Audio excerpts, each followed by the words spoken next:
Question क्या कह रहा है, अगर एपी में है तो साल अंतर तथा इसके 3 पद और ज्ञात करें।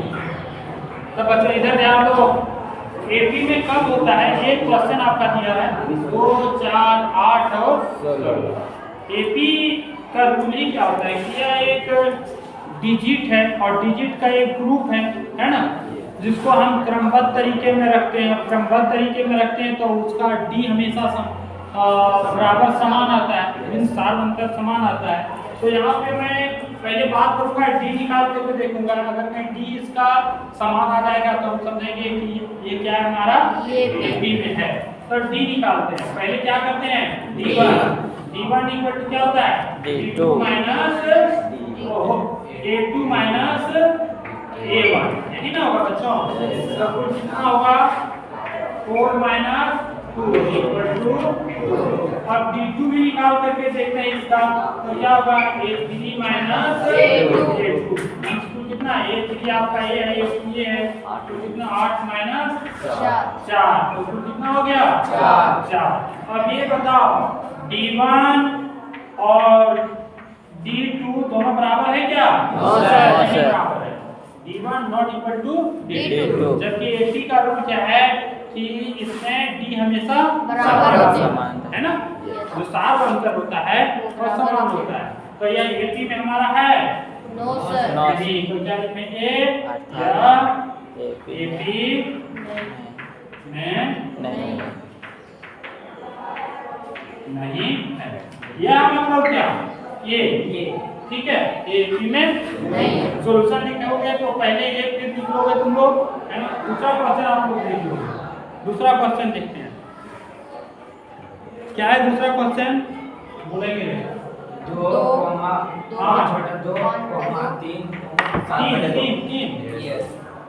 5/2 नहीं तो 3, हाँ 7/2 डॉट। इसका भी हम सॉल्यूशन लेंगे इसी तरह से, है ना।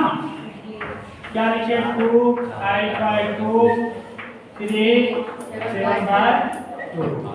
अब इसका डी निकालते हैं, D1, चलो D1 निकाल लेते हैं। क्या होगा, 5/2 माइनस 2। इसका एलसीएम करेंगे आप अच्छा से, तो इसका एलसीएम कितना हो जाएगा, 2 हो जाएगा। 5 का 5 होगा, 1 2 2 2 4 equal to 1/2।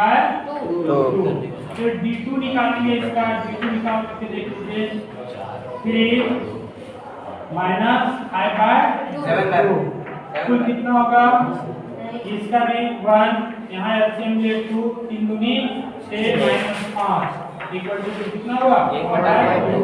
D1 equal to D2, यही हुआ क्या नहीं, जब D1 D2 कुल कितना हो गया, 1/2, सब 1/2 आ रहा है, मतलब क्या होगा, या AP में है, इसमें है बच्चों, AP में है, ठीक है। जब AP में है तो कितने पद और निकालना है, इसका 3 पद निकालना है। तो 1 2 3 4 पद है, तो हमें क्या निकालना है, 1 5 निकालना है ना जी। तो 1 प्लस कितना होगा, 4D। हम क्यों करूँगा, हमारा क्या होता है AN, A plus N minus 1। तो यहाँ 5 बैठाएंगे तो ये 5 हुआ, 1 की जगह A हुआ, 5 में 1 चल गया, 4 बचा क्या नहीं, ठीक है। अब हम आगे लिखते हैं इसको, A का वैल्यू कितना दिया हुआ है, 2 दिया हुआ है, प्लस 4 इंटू D का वैल्यू 2, कुल कितना हुआ 4 8। अच्छा 1/2 ना, 1/2। तो ये 2 और 2 कट गया, ये 2 नीचा है ना, 2 से 4 कट गया, बचा कुल कितना 2 प्लस 2 इक्वल टू 4। ये 5 इक्वल टू कितना हो गया 4। अब हम ये 6 निकालेंगे, ये 6 इक्वल टू क्या होगा, A प्लस 5, इसी तरह निकालेंगे ना। A का वैल्यू 2 प्लस 5 इंटू 1/2, ये होगा 2 प्लस 5/2 5 4 9/, कितना होगा 2। जब इसका वर्क करेंगे तो ये निकल गया हमारा क्या, A6 निकला क्या नहीं। अब हम इसी तरह से क्या निकालेंगे बच्चों, A7 निकालेंगे, A प्लस 6D निकाल सकते हैं। अगर इसका आप कैलकुलेशन करते तो ऐसे भी कर सकते थे, ये 5 इक्वल टू ये 5 को क्या कर सकते थे, ये 4 प्लस डी भी हम कर सकते थे, ठीक है, क्योंकि ये 4 दिया हुआ है 1 2 3 4। समझ में आ रहा है क्या नहीं? तो इस तरह से हम बनाएंगे उसको बंद करें।